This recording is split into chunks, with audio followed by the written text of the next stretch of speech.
right along with other church announcements. The preacher Exes. Yeah. Okay. Get into it. This new reality show, or maybe it's a reality show on the internet coming out. I don't know. Hopefully they have a couple of episodes because I really want to see where this is going. Because just from that trailer alone about that, I'm looking forward to that because now you have people speaking out on something that they were once afraid of. Or like the lady said in one of the snippets, she was saying that she just had to stay there knowing he was gay or whatever, but because it looks good, stay there. Miserable. Well, talking about Beyonce shorts. And all of them had on some shorts like Beyonce too. Okay, this Preacher's Ex-Wives reality show, I think, should it be picked up by a network? Yes. I think it should, because look at here. Nowadays, everybody is interested in people's life. People want to see people who've been through what they've been through and all this kind of stuff. And I am a firm believer, especially when it comes to people in the church.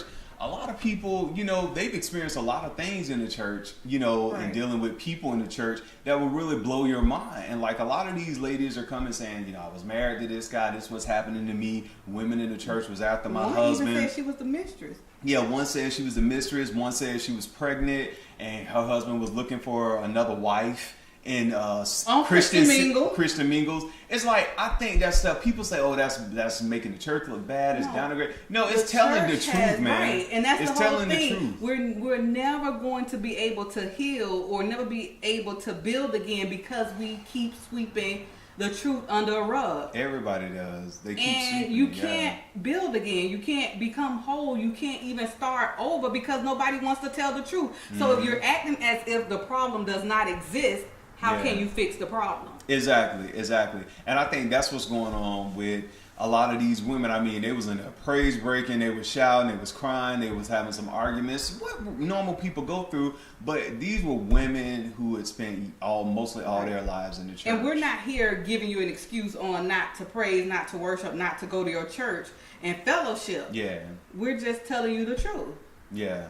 So one of the ladies on there, I think it's Lynette Littlejohn or Lynn Littlejohn. Yeah. Yeah, and she has a YouTube channel here. She's quite popular on YouTube. And she pretty much started the whole pastor's exes because of the stuff that she went through with her ex-husband. I used to watch her YouTube channel, and she went through a lot. And then I think I watched it up until she actually talked to her husband and she forgave him and they had a conversation, and that was really moving for her. She needed to hear him say he was and sorry that'll go back to what I'm saying. Once you can address the problem and know that it's there, we can start forgiving each other. We can start forgiving the congregation. We can start forgiving whatever the pastor did that the one who stole the money out the building fund. The one who molested. We can start forgiving and building.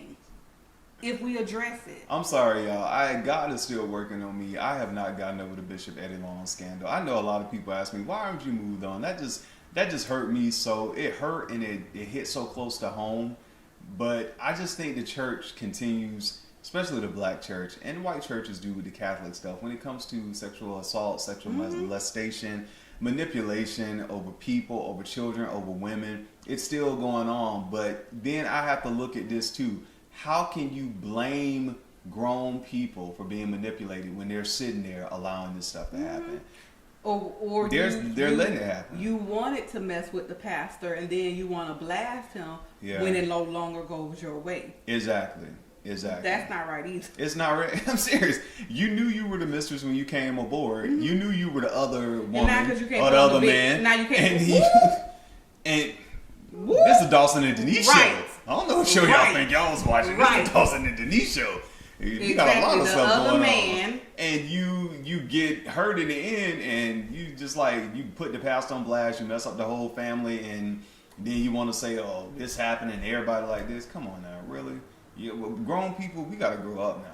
All this stuff, we got to grow up. It's time out. I mean, people around here killing themselves, killing each other, walking in the church, shooting each other. It's time to grow up, man. It's time to grow up. It's time to grow up. No alarm went off. So, yes, I really hope that comes out. I really hope it's done in a tasteful manner that some things can be exposed and worked on. Exactly, because they need to tell their stories, and that's why I want this show to be picked up, because there are so many women in the church who are hurting. Black women are the backbones, exactly, of the church, especially the black church. It's made up of black women. They need to talk about the men who cheated on them, the men who have given them HIV, the men who have had multiple children on them, all that kind of stuff. Their children who they don't accept back into the home because I know a lady who said the church told her to send her daughter away because her daughter got pregnant. And this was one of them real fundamental. Oh, you shouldn't let her back in the house. There are some people go through some deep psychological stuff in churches, or churches who wouldn't even bury people's son because they died of AIDS. Come on, y'all ain't ready for this. Y'all want to still play games. Christ-like. Y'all want to play games. Y'all ain't ready for this. Y'all people ain't ready for deep conversation. We might as well talk about love and hip hop, which I love. But watch the pastor's ex-wives. Be enlightened. Don't stay in your little bubble. Because Jesus in the whole world. If Jesus said